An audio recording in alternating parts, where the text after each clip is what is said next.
teman-teman, apa kabar nih? Semoga baik dan sehat terus ya. Ketemu lagi sama gue Lemonta. Sebelum mulai, kalau kalian suka sama channel ini, jangan lupa di like, komen, dan subscribe ya.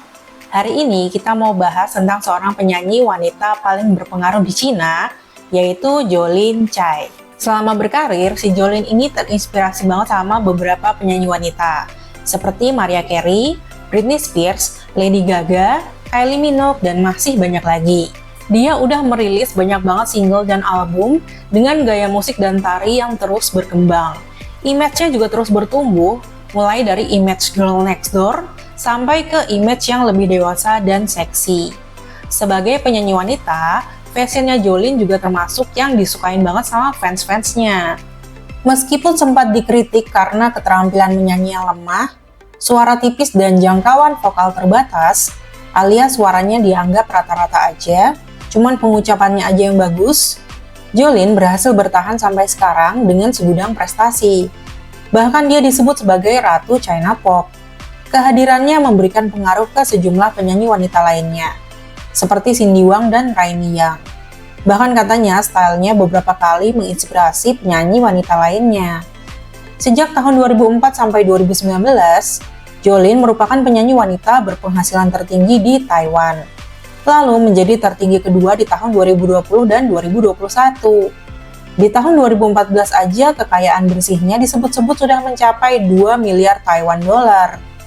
Menurut situs Celebrity Net Worth, kekayaan bersih Jolin Tsai sudah mencapai 70 juta US dollar.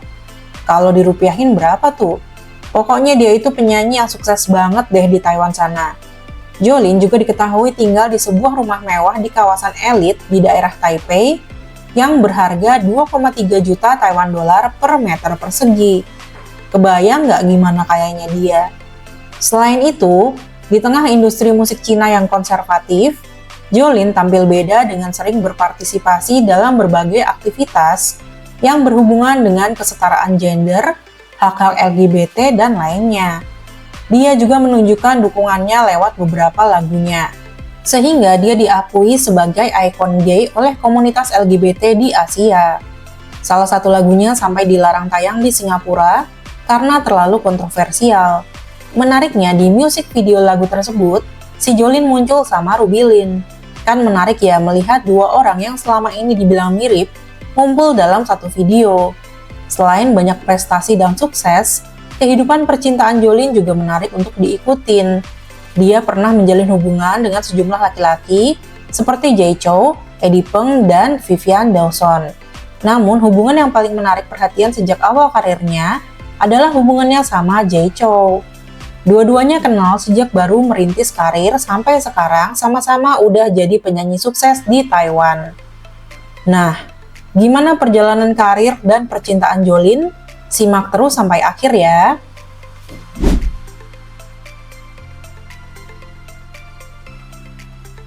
Jolin Tsai dilahirkan tanggal 15 September 1980 dengan nama Tsai Yilin di Taiwan.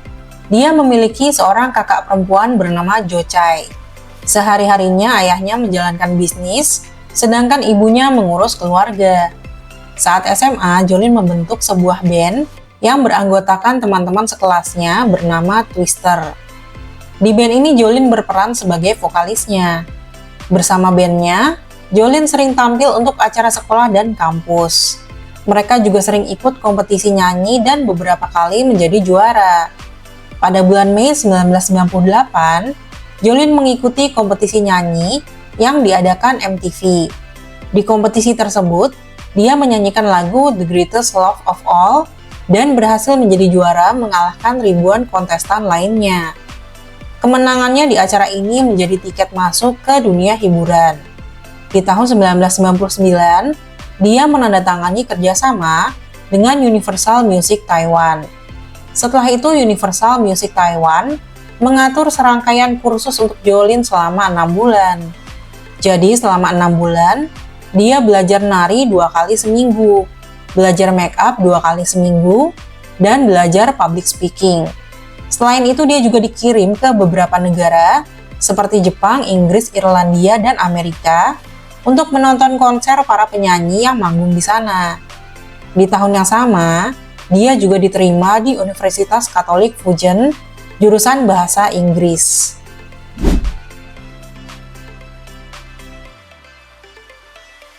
Pada Juli 1999, Jolin merilis single pertamanya yang berjudul Living with the World. Lagu ini digunakan untuk promosi 7-Eleven di Taiwan dan berhasil terjual sebanyak 20.000 kopi dalam 2 minggu setelah dirilis. Setelah itu Jolin kembali merilis album pertamanya yang berjudul 1019. Munculnya Jolin yang masih muda dengan image Girl Next Door membuat album ini langsung jadi hits dan berhasil terjual hingga 450.000 kopi di Taiwan. Saat itu dia mendapatkan julukan sebagai boy killer.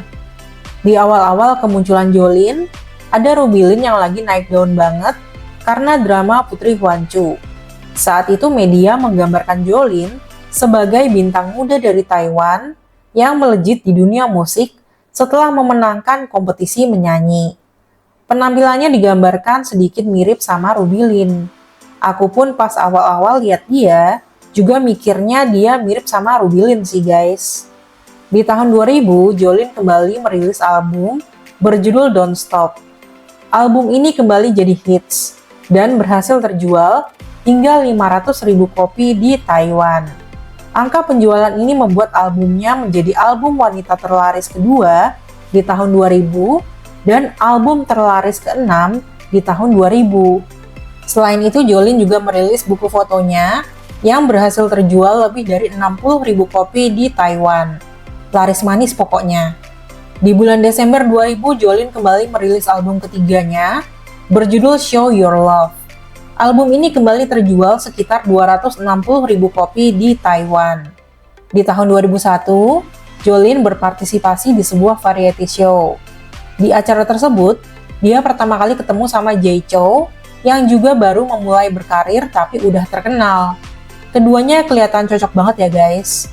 Setelah itu keduanya terus digosipin pacaran, tapi setiap ditanya mereka nggak pernah ngakuin.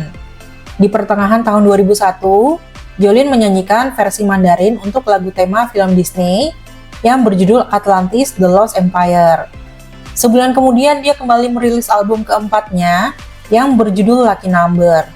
Album ini disebut sebagai album yang paling menarik selama periode kerjasama Jolin dengan Universal Music Taiwan.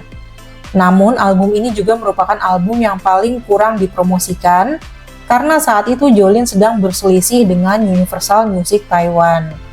Meskipun begitu, album ini tetap terjual sekitar 150.000 kopi di Taiwan dan menduduki peringkat ke-20 album terlaris di tahun tersebut. Saat itu, Jolin merasa tidak tahan dengan jadwal kerja Universal Music Taiwan yang sangat padat, sehingga dia pun memutuskan kontrak secara sepihak. Akibatnya, Universal Music Taiwan yang sudah menginvestasikan semua sumber daya mereka ke Jolin, jadi merasa kesal. Setelah itu, mereka jadi tuntut-tuntutan dan berakhir dengan Jolin harus membayar sejumlah uang kompensasi. Di akhir tahun 2001, Jolin kepergok lagi makan bareng Jay Chou di Jepang. Meskipun mereka selalu membantah pacaran, tapi orang-orang tetap mikirnya mereka pacaran gitu.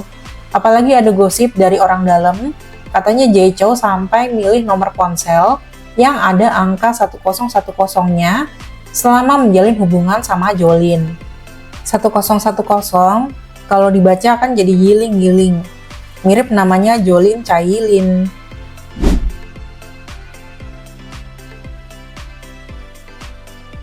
Setelah keluar dari Universal Music Taiwan, Jolin langsung bergabung dengan Sony Music Taiwan.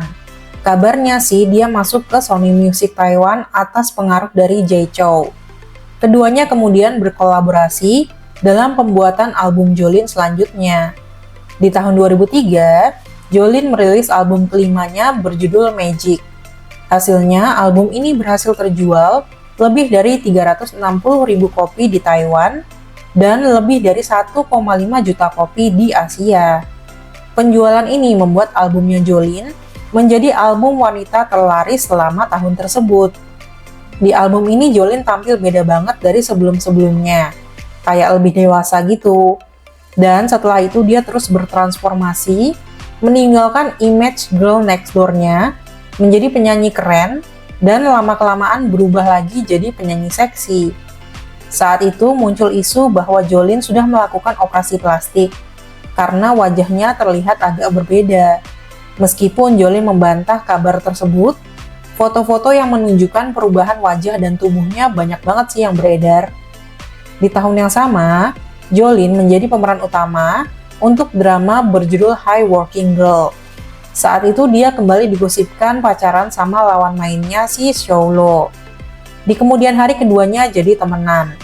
Selain merilis album dan main drama, Jolin juga aktif merilis lagu untuk film Hong Kong berjudul Why Me Sweetie dan film Cina berjudul Warrior of Heaven and Earth.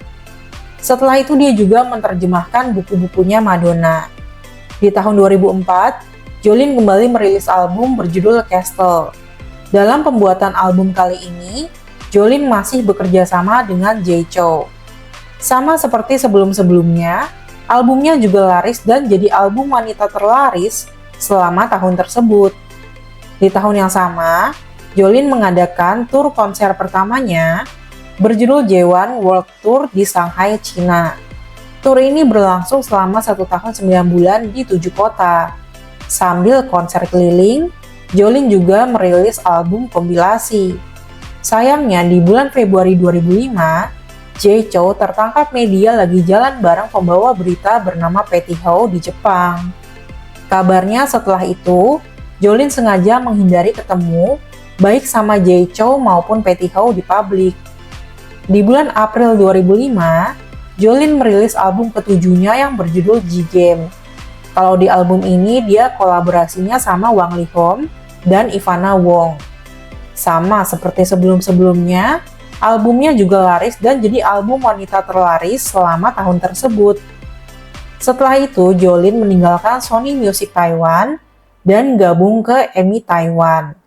Di tahun 2006, dia kembali merilis album ke-8 berjudul Dancing Diva.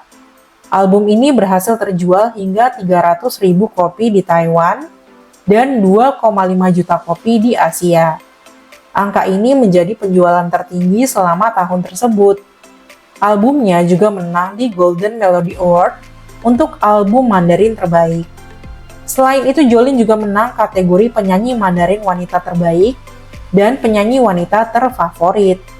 Pencapaian ini mengukuhkan status Jolin sebagai penyanyi dance pop papan atas di industri musik Cina. Di bulan September 2006, Jolin memulai tur konser keduanya berjudul Dancing Forever World Tour. Tur ini berlangsung selama 2,5 tahun di 20 kota. Konser ini berhasil meraup sekitar 1 miliar Taiwan dolar. Di tahun 2007, Jolin merilis album ke-9-nya berjudul Agent J. Lagu ini dirilis bersamaan dengan film yang dibintangi Jolin dengan judul yang sama.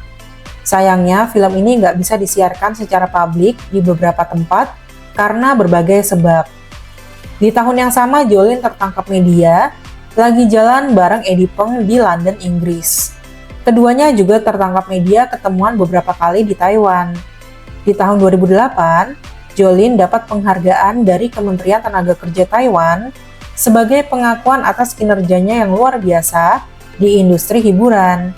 Sayangnya di bulan September 2008, Eddie Peng terlibat perselisihan dengan manajemennya yang diduga mencoba memutuskan hubungannya dengan Jolin. Di kemudian hari, manajernya Eddie Peng mengkonfirmasi secara tidak langsung kalau Jolin dan Eddie Peng memang sudah menjalin hubungan selama lebih dari 3 tahun.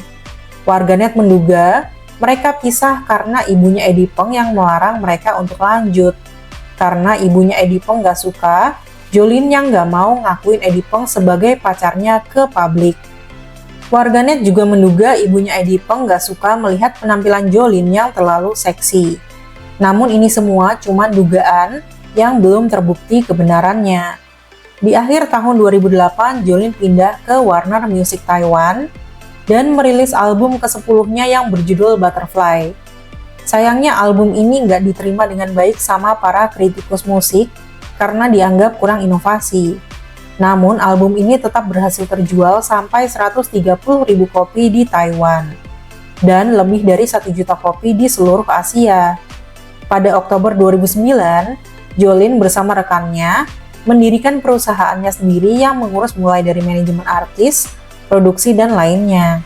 Pada bulan Juni 2010, Jolin secara mengejutkan tampil di konsernya Jay Chou di Taipei. Hal ini tentu aja bikin publik kaget. Mereka kan udah lama nggak kerja sama bareng. Setelah itu, Jolin merilis album ke-11-nya yang berjudul Myself. Salah satu lagu di album ini yaitu Love Player, menampilkan sosok Vivian Dawson, seorang model asal Selandia Baru.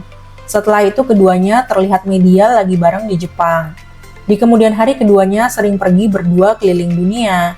Di tahun yang sama, Jolin juga mengadakan konser tur ketiganya selama 2 tahun 4 bulan di 31 kota. Serangkaian konser ini berhasil meraup sampai dengan 1,5 miliar Taiwan dolar. Di tahun 2012, Jolin kembali merilis album ke-12-nya berjudul Muse. Samalah seperti album-album sebelumnya, album ini juga laris terjual sampai puluhan ribu kopi dan jadi album wanita terlaris selama tahun itu. Di tahun 2013, dalam sebuah wawancara, Jolin akhirnya mengaku untuk pertama kalinya kalau dulu dia memang pernah jatuh cinta sama Jay Chou. Lalu mereka putus karena Jay Chou-nya selingkuh sama Patty Ho. Apalagi setiap ditanya tentang perselingkuhannya, si Jay Chou selalu nggak ngakuin. Jadinya saat itu dia merasa benci banget dan butuh waktu setahun untuk melupakan si Jay Chou. Hebatnya si Jolin, meskipun Jay Chou nggak pernah minta maaf, sekarang mereka tetap temenan. Di tahun yang sama, Jolin dikabarkan mengunjungi orang tuanya Vivian Dawson di Selandia Baru. Jadinya mereka diduga sedang merencanakan pernikahan. Lucunya, orang tuanya Vivian Dawson nggak tahu kalau si Jolin itu merupakan penyanyi yang seterkenal itu di Taiwan. Di tahun 2014, Jolin merilis album ke-13-nya yang berjudul Play. Hasilnya sama dengan album-album sebelumnya, guys. Jadi dia nih sebagai penyanyi memang produktif dan berprestasi banget ya. Di album yang satu ini ada satu lagu yang dilarang di Singapura karena temanya kontroversial gitu. Menariknya di musik videonya, Jolin muncul sama Ruby Lin. Kan seneng ya lihat dua orang mirip lagi ngumpul.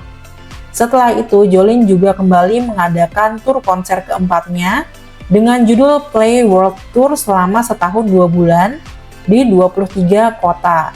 Di tahun 2015, Jay Chou dikabarkan menikah sama Hannah Quinn Livan. Tentu aja banyak yang penasaran dengan reaksinya Jolin.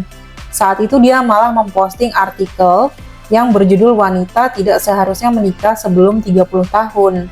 Artikel tersebut berisikan tentang saran agar wanita bisa menentukan nasibnya sendiri dan tidak membuang mimpi mereka demi pasangan. Karena postingan ini, hubungan Jolin dan Vivian Dawson diduga sedang bermasalah. Namun menurut Jolin, dia cuma mau berbagi pikiran yang sama dengan si penulis artikel. Di akhir tahun 2018, Jolin merilis album ke-14-nya yang berjudul Ugly Beauty. Seperti biasa, ini album menjadi album dengan penjualan tertinggi di Taiwan selama tahun 2019. Selain itu di Cina, kopi digitalnya berhasil terjual sebanyak 850.000 kopi. Angka penjualan ini menjadikan album ini sebagai album penyanyi wanita terlaris sepanjang sejarah di Hong Kong dan Taiwan. Jolin juga menjadi penyanyi wanita Hong Kong Taiwan dengan penjualan album digital terlaris sepanjang masa. Di awal tahun 2019, Jolin muncul sebagai mentor di acara variety show yang berjudul Youth with You. Di akhir tahun 2019, Jolin memulai konser tur kelimanya dengan judul Ugly Beauty World Tour. Konser tur ini masih berlangsung sampai sekarang. Selain rutin merilis album dan mengadakan konser, Jolin juga rutin banget merilis single untuk berbagai keperluan, seperti untuk lagu tema untuk drama dan film, acara-acara besar, dan lainnya. Jadi jiwanya dia tuh emang penyanyi banget gitu ya guys. Di tahun 2020 banyak artis yang tidak memiliki pekerjaan akibat pandemi. Banyak dari mereka yang di rumah aja bareng keluarga mereka. Tidak terkecuali dengan Jolin. Dia terlihat berkumpul sama ibu dan saudara perempuannya. Namun Jolin jarang menunjukkan foto kebersamaannya dengan sang ayah. Sejak tahun 2010, media sudah sering memberitakan adanya masalah dalam rumah tangga orang tuanya Jolin.